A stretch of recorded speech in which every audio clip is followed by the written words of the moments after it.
So anyway, I'm Mando Coccioni, Coccioni's estate, and Coccioni is our last name. We are fourth generation of olive oil producers.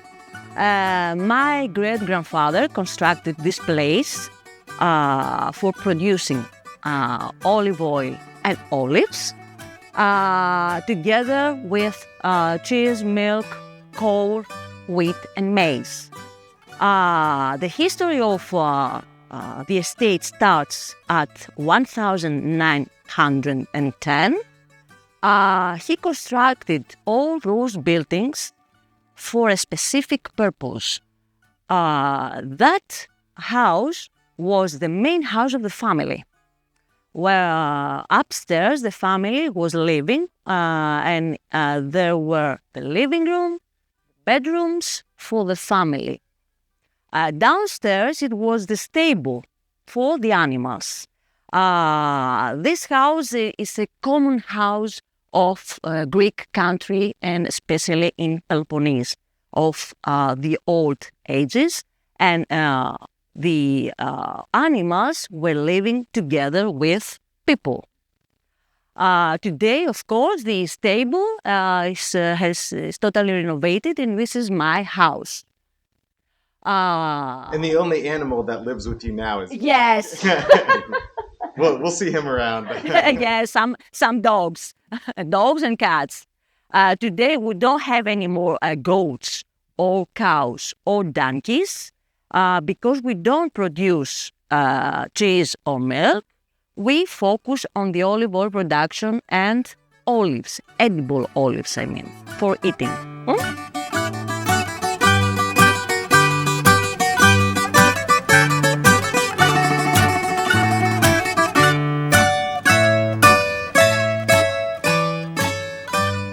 You can see this circular paved place.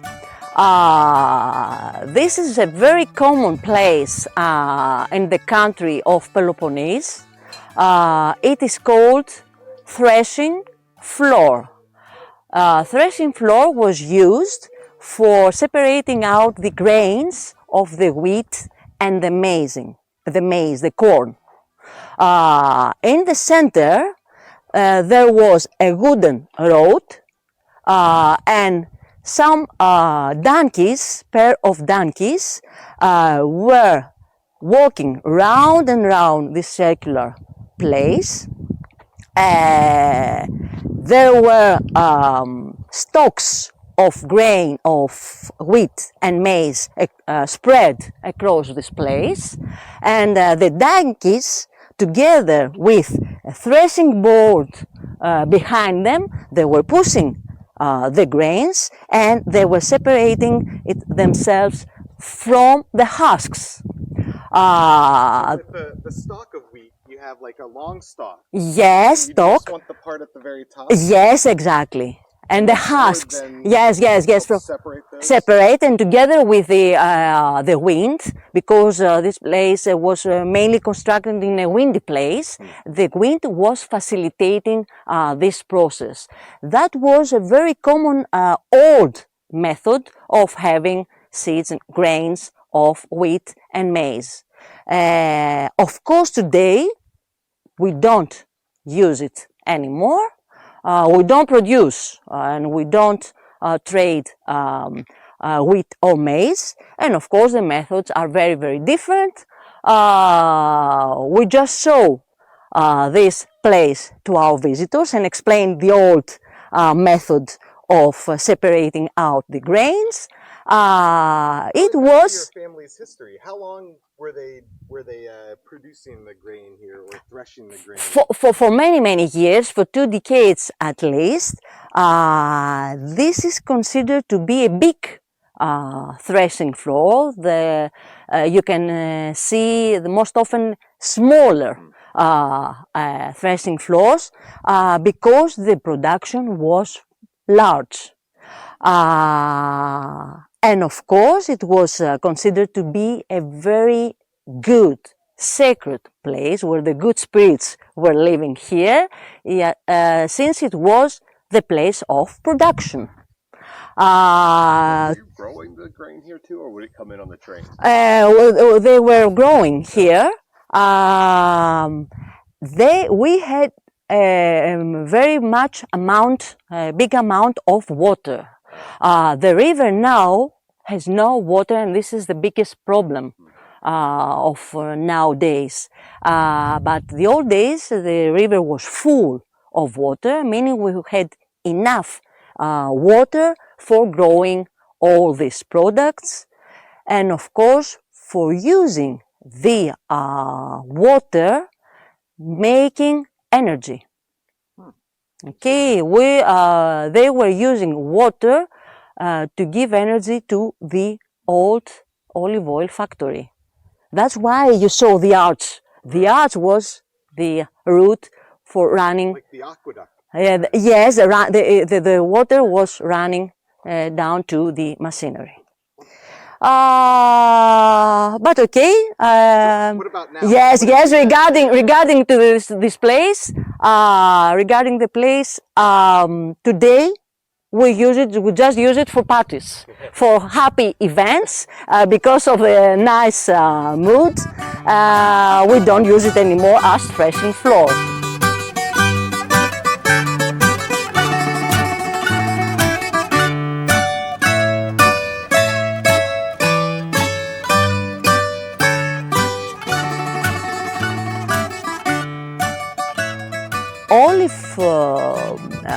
The olives are fruits, exactly like the orange, and the olive oil is an orange juice and it's an olive juice. I have to tell you that the olive is the only fruit that you cannot eat it directly from the tree. Before we eat it, before we consume it, we have to put it in brine, salt and water, and leave them for some months, for 2, 3 to 4 months, in order to become ready for consumption. So even when these are ripe, yes. You wouldn't go around and pick one off the tree. No. They need this process. Yeah. This is the marinated process. Maybe we use it for sushi. It is a method to cook some raw products and make them ready for consumption. But when we need to take the olives to produce olive oil, we don't need to make this process. We just harvest and we go directly to the factory for the olive oil extraction. The olives are coming from different varieties. It is the same like wine. We have different varieties of vineyards, we have different varieties of olives. Here in Greece we have more than 100 varieties, and Spain has another varieties, Italy another varieties, and they have a particular taste and a particular color. You can see different colors of olive oils, and this signifies the different variety. And so if you're at the store and you're buying different olives, it's not just that they've been treated differently afterwards. They're actually different. Yes, the main is the original. Yeah. Exactly, it's the original variety.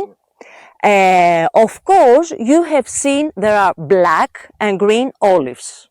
Many people think that black and green are different varieties. No, they are not. It is the same olive in a different stage of ripeness. Oh. We have green olives at first, and later they turn to purple and they become totally black. It is the same olive. We have crunchy green unripe olives and we have soft black olives. As you can understand, the greener, the healthier. And we see that there is a new trend, and more young people, they are interested in healthy nutrition. They go more to green. They become vegetarians. They become vegan. And of course, the most unripe, the more unripe, the olives retain more vitamins. That's why they are healthier.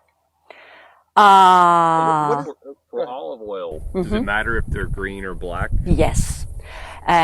If you wanna have a result of a very good qualitative healthy olive oil, you have to harvest when they are green. But you sacrifice a bit of quantity. The peak of the quantity of olive oil content in the olive is when we have the turn of the color from green to purple. When they become totally black, we don't have any more very much content, and we have less healthier olives. That's why, since we focus to very good qualitative olive oil, we start harvest during the beginning of October, when they are totally green, and we finish 2 months later when they start becoming black. January is the month after the harvest, so we have an empty weak tree empty from fruits, that it needs treatment. We need to take care of the tree, we need to feed and rest, and leave it to rest with cold weather. The tree is very similar to a woman after pregnancy. During February, we start pruning. Pruning, we cut branches, extra branches. Pruning is very important for the cultivation and for the strength of the tree. We need to clean inside in order for the sunlight come inside and give strength to the tree. Actually, pruning is a science. We need people who are specialized in this task. And later on, during April, we have blossom. It's full of flowers. And during May, we have the formation of the fruit. That's why the month of May is very, very crucial. We need to have stable, not fluctuations of temperatures. Unfortunately, many months during the last decade were unstable, and that was a real shock for the tree. This year was good enough and with enough rains. And after that, we have this during June. Today, we have these new small fruits. So these are little babies, about a month old. Yes, or you see, they are Yeah. green, clear, and small. The final size will be about the 3 times more. Okay. This is a medium-sized olive. So from June until October, we have the development of the size and the development of the olive oil content inside. Can we take one and show it to the camera here? Yes, of course. Yes. So just a little guy right now. Can't eat it yet.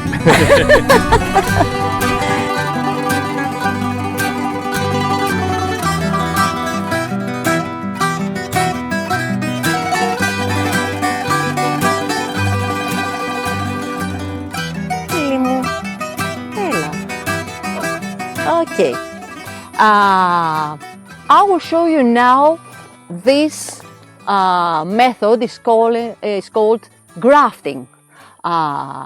Through grafting, we have a new variety on an old trunk of a tree. What we are doing, we are taking the skin of the branches of another variety, and we stuck here with special glue. Okay. This red is the glue.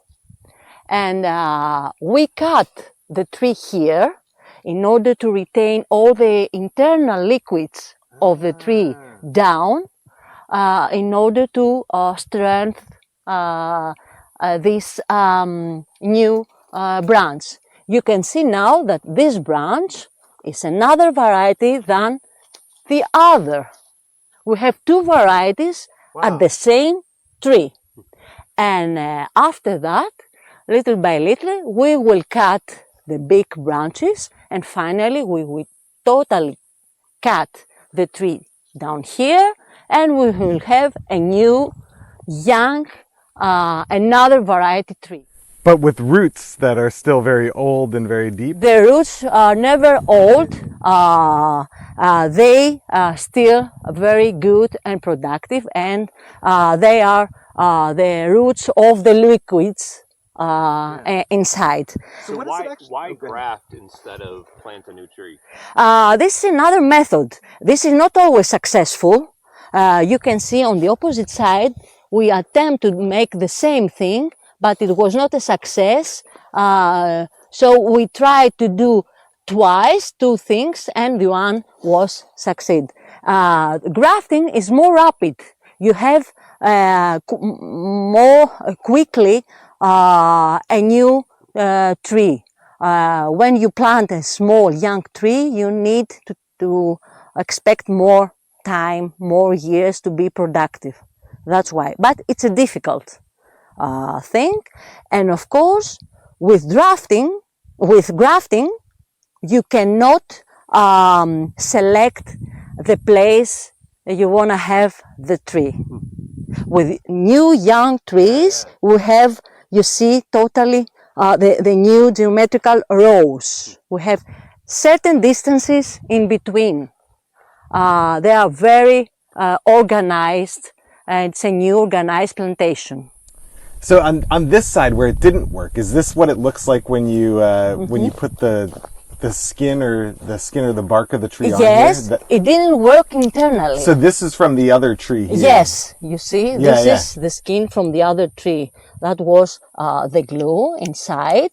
Interesting. So you're not putting a branch in there, it's just the skin. No, just the skin. And eventually that'll Yes, grow. it becomes a branch, it becomes a new tree. But it's not easy Yeah. and not always successful.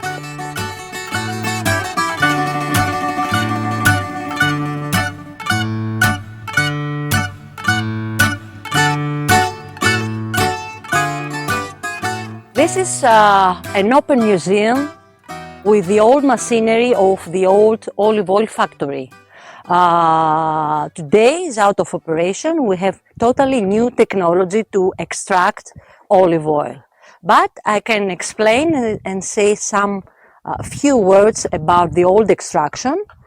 Here you can see the first step, it was the crusher. You see those mills, the stone wheels. Here there was a wooden rod like that, and they were tossing the olives inside here together with the pit, and they were making this movement, moving For animals. more animals or by humans or animals, and they were pushing, giving movement to those wheels in order to crush the olives. After crushing, they were creating a coarse, dense paste. It was the olive paste. Through this opening, they were putting the paste into big linen canvas sacks, and they were putting the sacks together with the paste here in the presser. This is called manual presser. So we had the sacks inside here into floors, and by pressing together with very hot water, we had the extraction of the juice, the olive juice, together with water in this reservoir. And through this hole, we had the separation of the olive oil from water, because we know from physics that we have water down and olive oil up.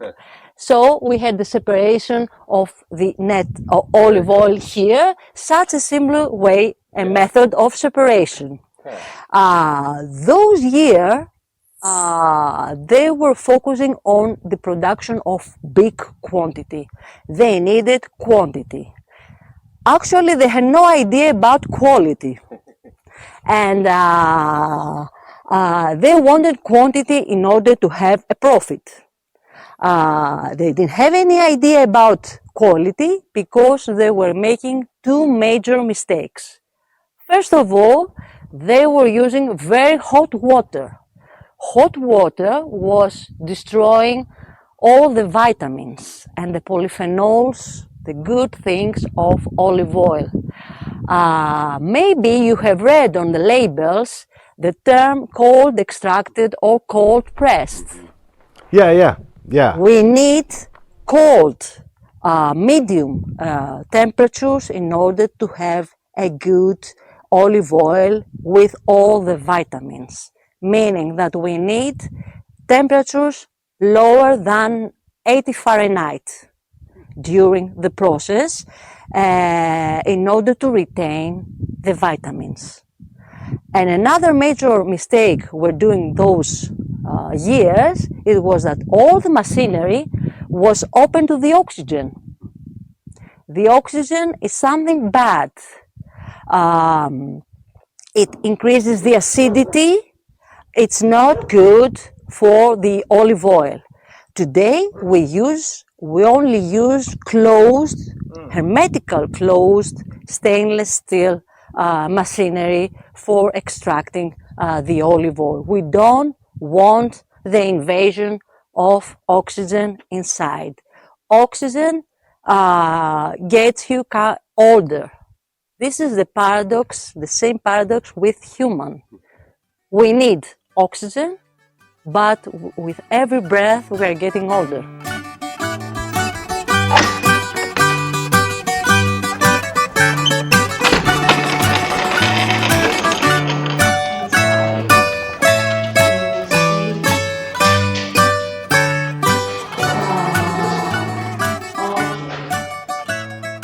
Okay, this is the old factory. It was one room of the factory. Here it is the old press. This is the place we see the old press, and we had here the linen sacks together with the paste. They were putting inside there.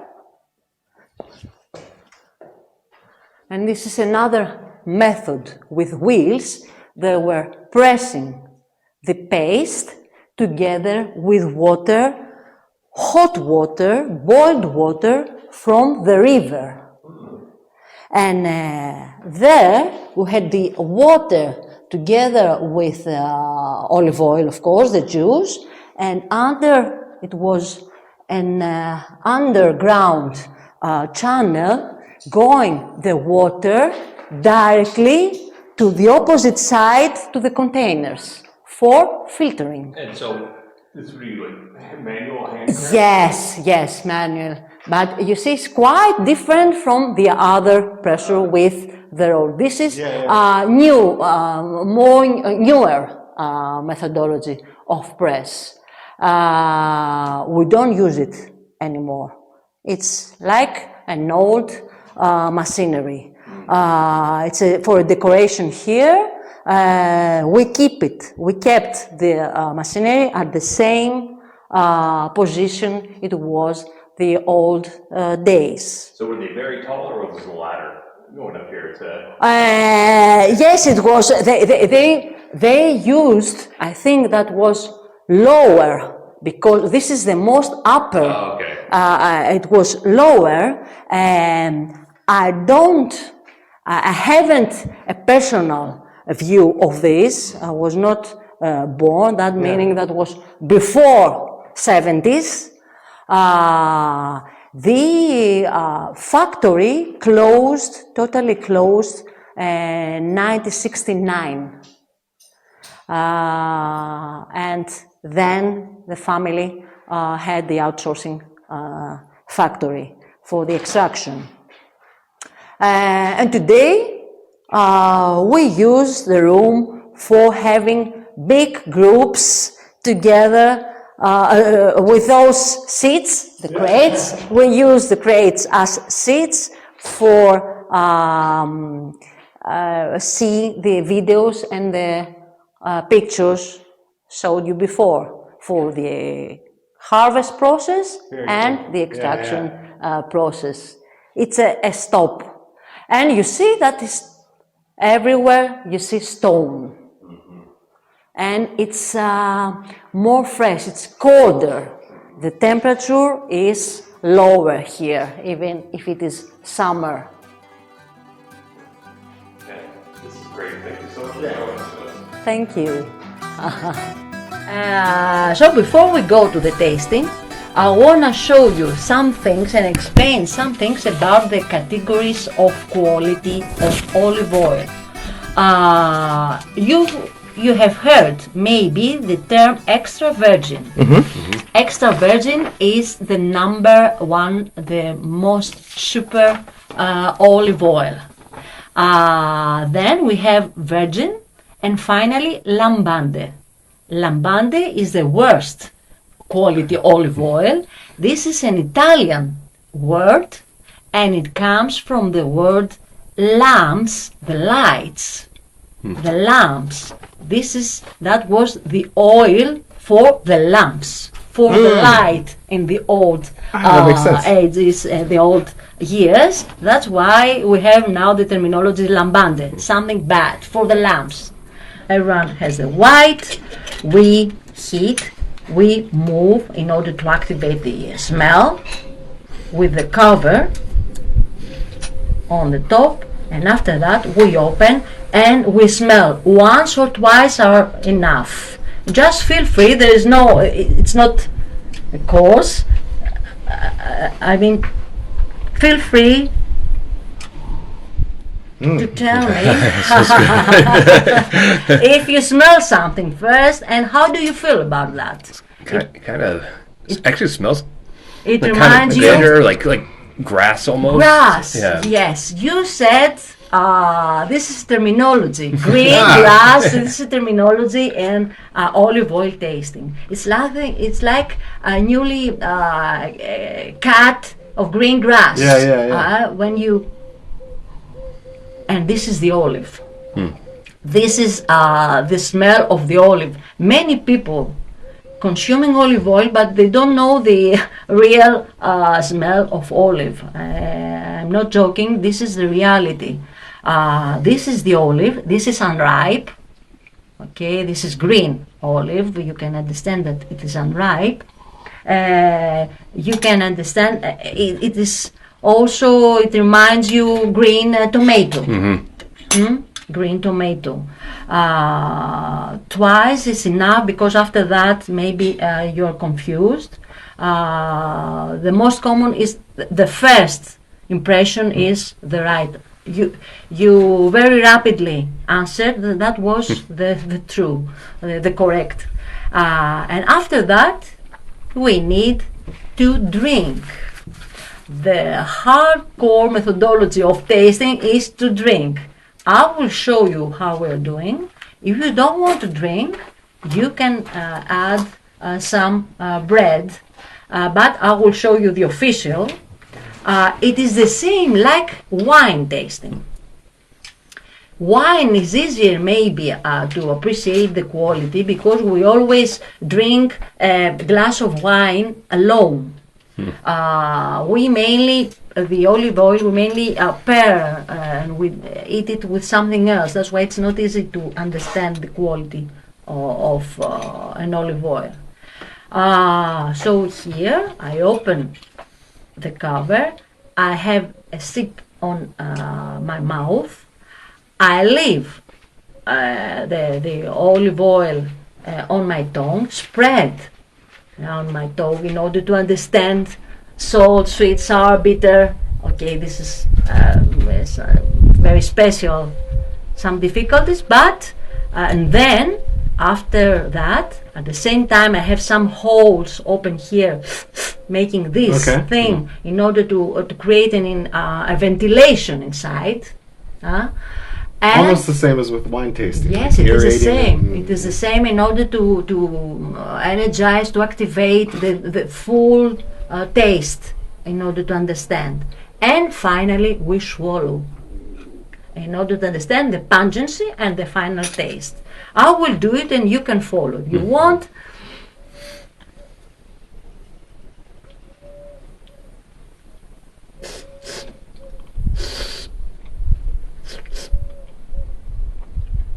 and then I swallow. Did you drink the whole thing? Pungent. Yes, you can do it. You can do it. You can try. Just leave it for a while in your tongue to understand. If you can, at the same time, you can inflate. Okay. And then you can follow. You can tell A me. little spicy. Spicy. Yeah. Spicy means fresh. You see, this is the third. What are the three positive attributes? Fruitiness. We had fruitiness by nose. We understood that it was fruity.